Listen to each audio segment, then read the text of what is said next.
This is the SIIPA homepage. Click OK, and then move the SIIPA dialog box out of the way and zoom in on the area that you would like to work with. As you zoom in, the weed points will populate as you get down to the larger scales.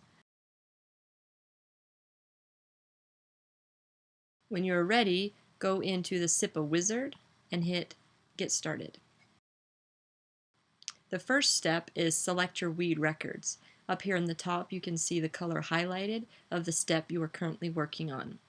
And before we actually select the weed points that we want to work with, you can preset filters by any number of parameters. You can filter out weed points based on common name, scientific name, or the year the data was collected, or the county.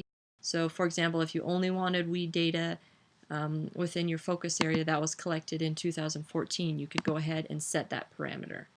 But for today's purpose, we will just have 0 filters, and we'll just go through and select the weed points. So once you've set the parameters, if you have any that you want to, then come to the bottom and select an extent tool. Doesn't matter which shape, but we'll select one and then highlight the weed points that you want to work with today. And when you're done, hit execute.